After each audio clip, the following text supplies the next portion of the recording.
Nous étions seuls après le dîner et je pensais que la soirée se terminerait tranquillement, comme tant d'autres innocentes. Mais ce que Matteo m'a dit ce soir-là m'a complètement pris au dépourvu. Des mots que je n'aurais jamais imaginé entendre de sa part. Ils n'étaient ni bruyants ni précipités. Ils se sont glissés dans la douceur et le calme du salon.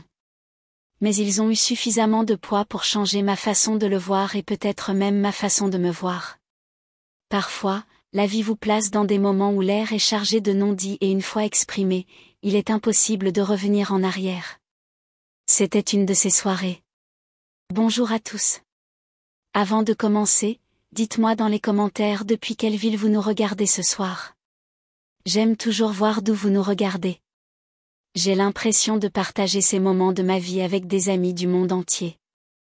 Laissez-moi vous ramener à cette soirée où tout semblait si ordinaire jusqu'à ce que ça ne le soit plus. La journée avait été bien remplie. Ma sœur avait organisé un dîner de famille et sa maison était remplie de ce chaos réconfortant que seules les réunions de famille peuvent apporter. Des couverts qui s'entrechoquaient, des éclats de rire, des assiettes qui passaient d'une table à l'autre. J'étais assise à côté de son fils Matteo qui, à 25 ans, était devenu un jeune homme. Je me surprenais encore parfois à me souvenir du garçon qui jouait autrefois dans le jardin avec des camions miniatures. Il avait toujours été poli, gentil et étonnamment attentionné. Mais ce soir-là, j'ai remarqué la fluidité de nos conversations. Entre quelques bouchées de poulet rôti et quelques gorgées de vin, nous avons parlé de tout, des livres aux petits changements que nous avions tous deux remarqués dans le quartier. À mesure que la soirée avançait, les gens commençaient à partir. Ma sœur s'affairait dans la cuisine, repoussant mes offres d'aide d'un geste de la main. Le reste de la famille sortait au compte-gouttes avec des câlins et des promesses de revenir bientôt. Le temps que je m'en rende compte, la maison était déjà silencieuse. Ma sœur disparut à l'étage pour aller chercher quelque chose et il ne restait plus que Matteo et moi dans le salon. La lueur d'une seule lampe emplissait l'espace d'une lumière dorée tandis que le faible chant des grillons traversait la fenêtre entr'ouverte. Je me souviens m'être calée dans le fauteuil avec cette douce lourdeur qui suit un copieux repas, les mains posées sur mes genoux. Matteo était en face de moi, penché en avant sur le canapé, les coudes sur les genoux. Le feu de tout à l'heure s'était éteint, mais de faibles braises brillaient encore et leur lumière vacillait sur son visage.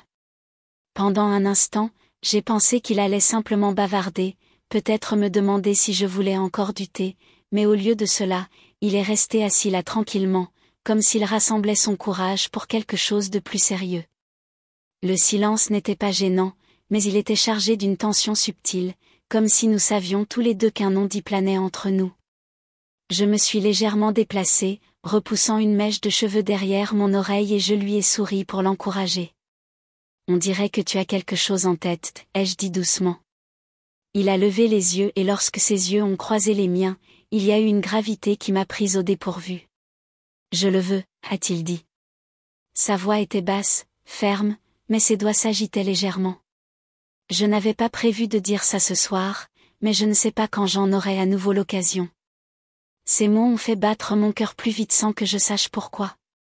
Peut-être était-ce dû à la force de son ton ou peut-être à la sensation d'être seul dans une maison silencieuse après le départ de tous les autres.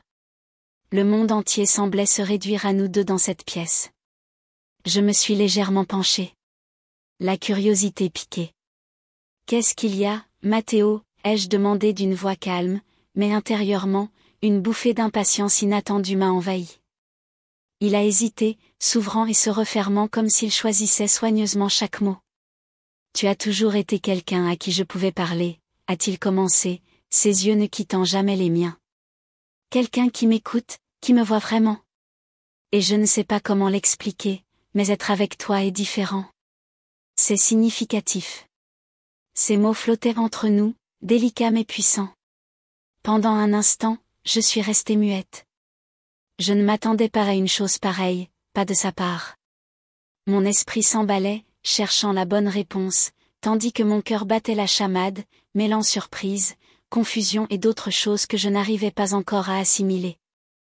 Je pris une longue inspiration pour me calmer. Matteo, je commençais d'une voix douce, c'est beaucoup à partager. J'espère que tu le sais. Combien je tiens à toi aussi. Mes mots étaient prudents mais je les laissais porter car la dernière chose que je voulais, c'était ignorer son honnêteté. Ses épaules se détendirent légèrement comme si ma réponse l'autorisait à continuer. Je sais que c'est inattendu, dit-il d'un ton sérieux. Je n'avais rien prévu, mais je ne pouvais pas partir ce soir sans te dire combien tu comptes pour moi.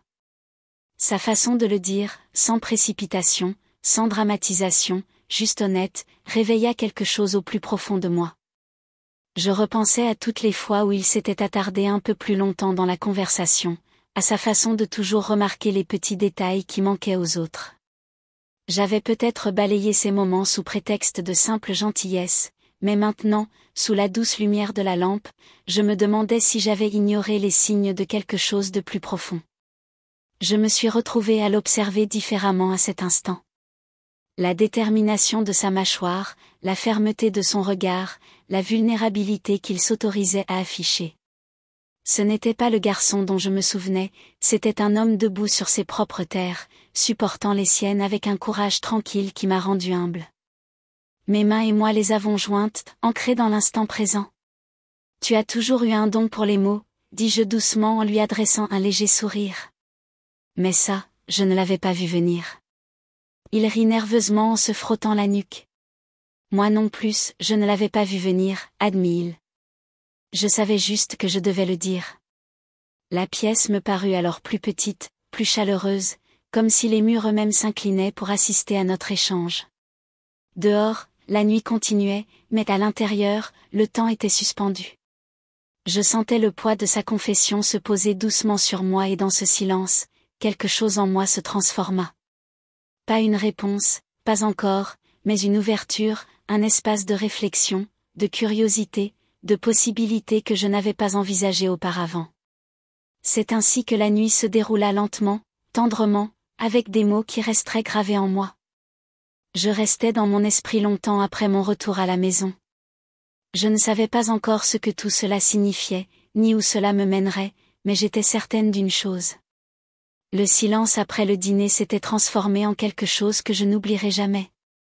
Le silence après ces mots, comme celui de se tenir au bord d'un lac la nuit, à écouter l'eau clapoter sur la rive et à se demander jusqu'où il pouvait aller. J'entendais le doux bourdonnement du réfrigérateur dans la cuisine et le faible tic-tac de l'horloge du couloir. Chaque son soulignait à quel point nous étions seuls à cet instant et à quel point je devais faire attention. Le regard de Matteo ne vacillait pas, mais je percevais le moindre tremblement dans ses mains, la façon dont son pouce pressait l'arête de son articulation comme s'il se préparait. J'ai pris une inspiration qui, comme si elle, me remontait à des années d'anniversaires familiaux, de concerts à l'école et de dizaines d'autres. Ces petits moments ordinaires qui faisaient de lui ce qu'il était pour moi. Puis j'ai fait un signe de tête vers la porte de derrière et j'ai dit, allons prendre l'air. Nous avons traversé la cuisine, le comptoir encore encombré d'assiettes propres, empilées en piles inégales, et nous sommes entrés sur la petite véranda. La nuit était claire et inhabituellement douce pour une fin d'été. Des lumières scintillaient autour de la véranda, se rapprochant puis s'éloignant en spirale. Le jardin sentait l'herbe coupée et la douce odeur du gazon que Tasha, ma sœur, avait planté le long de la clôture. Le carillon éolien d'un voisin portait une chanson fatiguée dans le silence du pâté de maison. Nous nous sommes assis sur les marches, pas tout à fait face. Nos épaules étaient juste assez proches pour que nous puissions regarder par-dessus le jardin. Si les mots sont trop lourds pour se rencontrer, c'est gênant, a finalement dit Matteo. Sa voix était plus basse dehors, comme s'il ne voulait pas que les étoiles l'entendent. Je ne voulais juste pas le garder pour moi et faire comme si de rien n'était. Je suis contente que tu ne l'aies pas fait, ai-je répondu. La vérité mérite de respirer. Il faut juste la manipuler avec précaution. Il a laissé échapper un petit rire, une libération de tension plus que d'humour. On dirait quelque chose que tu dirais. C'est quelque chose que les années nous apprennent, ai-je dit. Et j'ai laissé la marche du porche supporter mon poids. Et j'ai vécu d'autres années comme ça. Nous sommes restés assis avec ça un moment. Je pouvais sentir le bois à travers ma jupe, la légèreté cédant sous moi, là où les planches s'étaient ramollies avec le temps. Ça m'a frappé que les familles sont comme ça, des lieux qui s'usent aussi sous les années de pas, sans jamais se briser, changeant simplement de texture sous l'effet d'une utilisation régulière. Matteo, j'ai commencé, à choisir chaque mot comme tu soulèves le coin d'une photo fragile. Je t'entends. Tu m'as confié quelque chose de vulnérable et je respecte cela. Mais je dois le dire clairement, car la clarté est une forme de gentillesse. Je suis ta tante. C'est un lien qui nous a formés tous les deux. Nous devons l'honorer. Il fixa la mâchoire. Je savais qu'il dirait ça. Les mots n'étaient pas amèrement honnêtes. Je ne m'attendais pas à ce que ça pique autant. Ça pique parce que c'est important, dis-je. Et ma voix me surprit par sa constance. Ça n'arrive pas toujours avec les bonnes étiquettes. Parfois, il se présente avec le mauvais manteau et il nous faut un peu de temps pour reconnaître qui est vraiment à la porte. Il tourna la tête puis croisa mon regard. Il n'y avait aucune colère, seulement le regard cru de quelqu'un se tenant à découvert dans une rafale de vent imprévisible. Alors, qu'est-ce que je suis vraiment, demanda-t-il. Parce que ce n'est pas petit. Non, dis-je doucement. Ne pense pas que ce soit petit. C'est peut-être un mélange d'admiration, de gratitude, de solitude à la recherche de la lumière du porche la plus proche.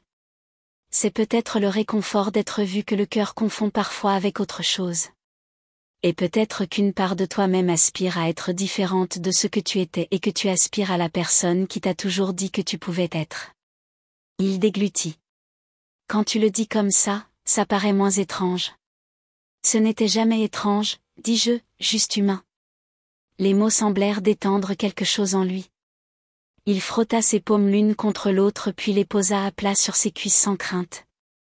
J'essaie de comprendre ma vie, dit-il. Le travail est comme un tapis roulant. Je vais vite et je ne bouge pas, la relation que j'ai eue l'année dernière. Eh bien, tu sais comment ça s'est terminé et aux réunions de famille quand la pièce est bruyante et que tout le monde parle, tu me regardes toujours comme si tu vérifiais si je vais bien. Je reste immobile près de toi. Vu. J'ai laissé la nuit nous retenir un instant. Des papillons de nuit ont allumé la lumière. Quelque part, un chien aboya puis s'arrêta, gêné par son propre bruit. Sais-tu? Je vérifie, dis-je, parce que je t'aime, parce que je t'ai vu grandir d'un garçon qui rangeait soigneusement ses camions jouets par couleur à un homme qui entend ce que les gens ne disent pas. Tu as toujours été sensible et c'est le meilleur des cas. Ce n'est pas un défaut, c'est un don.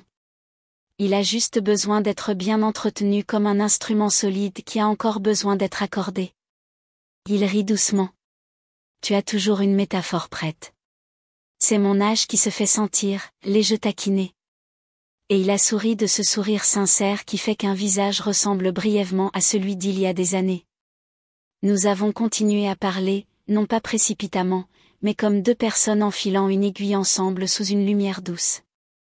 Il m'a parlé de la promotion qu'il a refusée parce que quelque chose en lui ne lui convenait pas à l'idée de gérer des gens qu'il ne respectait pas. Il m'a raconté que son appartement était trop calme la nuit, qu'il allumait la télévision pour laisser le silence s'exprimer. Il m'a dit qu'il avait été bénévole à un programme d'alphabétisation le week-end et qu'il était plus vivant pendant ces 2 heures qu'en 40 au bureau. Il m'a dit qu'il cherchait cette vitalité partout où il la trouvait et ces derniers temps, il la ressentait dans nos conversations. Et c'est là que la confusion est apparue, ai-je dit doucement. Oui, a-t-il admis. Je suppose que j'ai pensé que le signal signifiait peut-être plus. Ça signifie plus, ai-je dit, et j'ai vu ses sourcils se lever. Mais pas le genre de plus qui dépasse la limite que nous devons tous les deux respecter. Cela signifie que ton cœur s'éveille et réclame une vie qui lui corresponde. Cela signifie que tu veux de la stabilité, de la vérité, et cela signifie que tu es prêt à assumer le cours de tes journées. Il me fixa un long moment. La lumière du porche bourdonnait, l'herbe bougeait et l'odeur montait les marches. Alors, qu'est-ce que je fais de tout ça, demanda-t-il. Laisse-le t'apprendre, dis-je. Tu laisses l'admiration se transformer en gratitude. Tu laisses la gratitude se transformer en action. Si le tapis roulant ne fonctionne pas, arrête. Si 3 heures au programme d'alphabétisation valent plus que 40 au bureau, sois attentif. Demande-toi quel genre de travail te permettrait d'être utile et de rester éveillé plus souvent. Et en attendant, Laisse-moi continuer à être ce que j'ai toujours été pour toi, ta tante, ton allié, la personne qui te dira la vérité, même si ce n'est pas la réponse que ton cœur attend. Ses yeux brillaient et il détourna le regard, respirant à un rythme prudent. Je peux vivre avec ça, dit-il à voix basse. Je peux vivre plus avec qui être. Nous avons pris le thé et sommes rentrés. Les lumières de la cuisine rendaient tout propre et rangé, carré comme une scène de catalogue. Mais nous étions un véritable désordre, empli de confort et de douceur, avançant lentement pour que notre nouvelle compréhension ne se propage pas. J'ai attrapé la vieille boîte de tisane que ma sœur m'avait réservée avec une fraise fanée sur le couvercle. Matteo a rempli la bouilloire et s'est appuyé contre elle. Le comptoir regardant la vapeur monter et moi. Il remarqua sa grande taille. Ses épaules s'étaient élargies. Comment sans moi? Il s'était installé. Note. C'est drôle comme on peut. L'amour peut grandir devant nous quand on a encore un vieux instantané en tête. Il détourna le regard lorsque l'eau fut chaude vers la salle à manger où les albums photos étaient rangés dans le tiroir du buffet. Tu te souviens de cet été au lac, demanda-t-il. Quand j'avais peur de sauter. Le quai, tout le monde se moquait de toi et tu nageais. Tu es sorti, tu as attendu dans l'eau et tu as dit, tu seras là quelle que soit l'heure. J'ai souri à ce souvenir. Surprise et pas surprise qu'il l'ait gardé. C'est je me souviens de ton chemin. J'ai sursauté et je dis et quel était ton visage? Je t'ai vu quand tu es arrivé. Un mélange de choc, de fierté et d'un peu de colère. Je t'oblige à faire ça. Tu ne m'as pas obligé, dit-il doucement. Tu étais là où j'avais besoin de toi et tu ne m'as pas bousculé.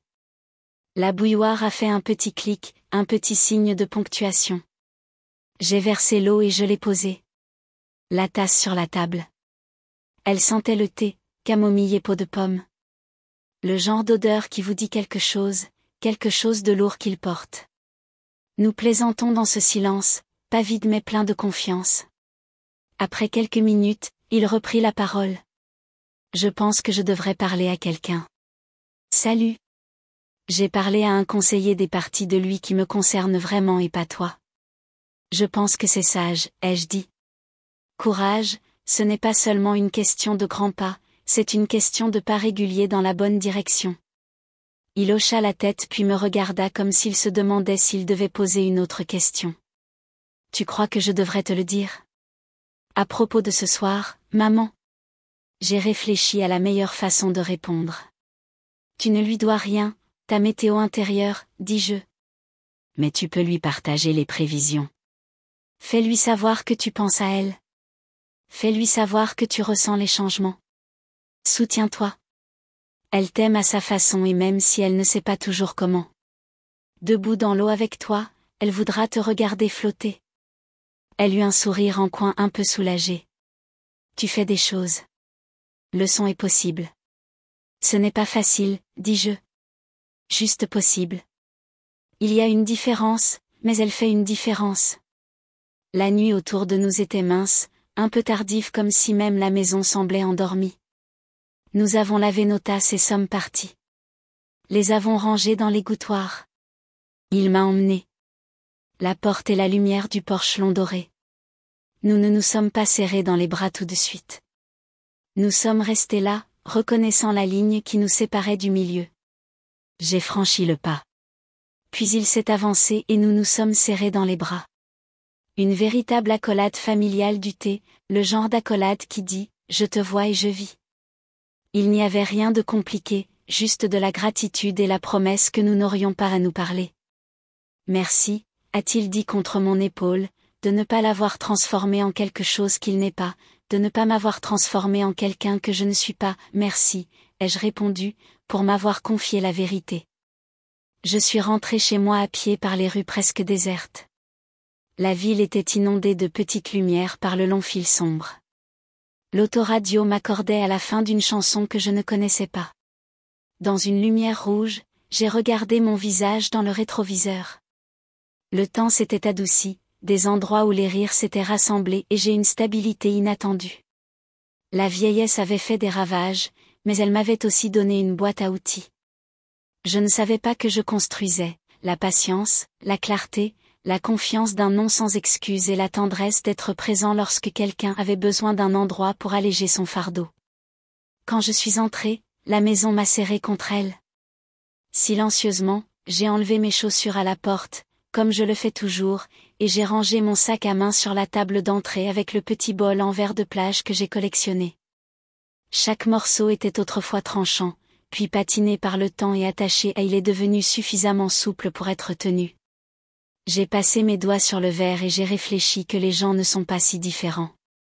Avant de me coucher, je me suis assise à ma petite table et j'ai écrit un mot pour moi-même comme je le fais parfois après des jours passés. Le fil n'était pas long, juste des rappels. Dans ma main pour me souvenir tant qu'il était encore proche. Dis la vérité gentiment, reste pour les parties. L'amour n'est pas une forme qui se plie à tous les désirs, mais une charité constante que l'on peut offrir à quelqu'un qui a besoin de s'asseoir. J'ai souligné cette dernière phrase parce qu'elle est comme le cœur de la nuit. Le lendemain matin, Matteo m'a envoyé un texto juste après 7 heures alors que j'arrosais la plante à la fenêtre de ma cuisine, regardant la terre foncer autour de ses racines. Son message était simple. J'ai trouvé un thérapeute et pris un rendez-vous. Je vais demander à modifier mes horaires de travail pour pouvoir faire plus de bénévolat. Merci pour hier soir. Je vais bien. J'ai souri et j'ai répondu, fier de toi. Tiens-moi au courant. Je suis là. Alors que la journée se déroulait, aussi ordinaire qu'un toast et du courrier, j'ai réalisé que ce moment sur le porche avait déjà commencé à nous façonner tous les deux discrètement. Et elle avait nommé quelque chose à voix haute et découvert que le nommer ne le rendait ni plus grand ni plus effrayant. Cela le rendait compréhensible. Je m'étais rappelé que l'amour ne se mesure pas à la proximité mais à la façon dont nous maintenons soigneusement l'espace entre nous. La surprise de la soirée n'avait pas été une grande histoire d'amour ni un coup de théâtre, mais la façon dont l'honnêteté peut changer la température d'une pièce, la faisant passer de l'attention à la vérité. J'ai pensé aux téléspectateurs qui entendraient cette histoire, aux hommes qu'un quarantenaire et sexagénaire sirotant un café tard le soir, pensant peut-être à leur propre famille, à leur propre moment où une conversation aurait pu tourner d'une manière ou d'une autre. J'espérais qu'ils comprendraient le moment où les limites sauvent quelque chose de précieux sans y mettre fin. J'espérais qu'ils comprendraient que le respect peut être tendre, que choisir le bon type d'amour constant, approprié, sincère peut rendre chacun plus grand. Ce soir-là, après le dîner, je me suis promenée sur ma petite véranda et j'ai regardé les papillons de nuit danser. La Tasha ici présente est plus jeune. Elle apprend encore à grimper au treillis. J'ai touché une de ses feuilles et j'ai pensé à la croissance, à son silence, à son absence de spectacle. C'est une insistance silencieuse vers la lumière. C'est ce que nous avions découvert, Matteo et moi. Pas un scandale, pas un secret, mais une forme plus stable pour ce qui avait toujours existé entre nous, désormais nommé et protégé. Et cela m'a plus que tout surpris. La façon dont une conversation difficile menée avec soin pouvait laisser derrière elle non pas une blessure mais une bénédiction. Cela a transformé l'idée de l'après-dîner en quelque chose de plus grand que le dessert et les plats. C'est devenu un moment dans la chronologie de notre famille que nous pouvions tous deux désigner et dire, ici, c'est ici que nous avons choisi l'amour qui dure.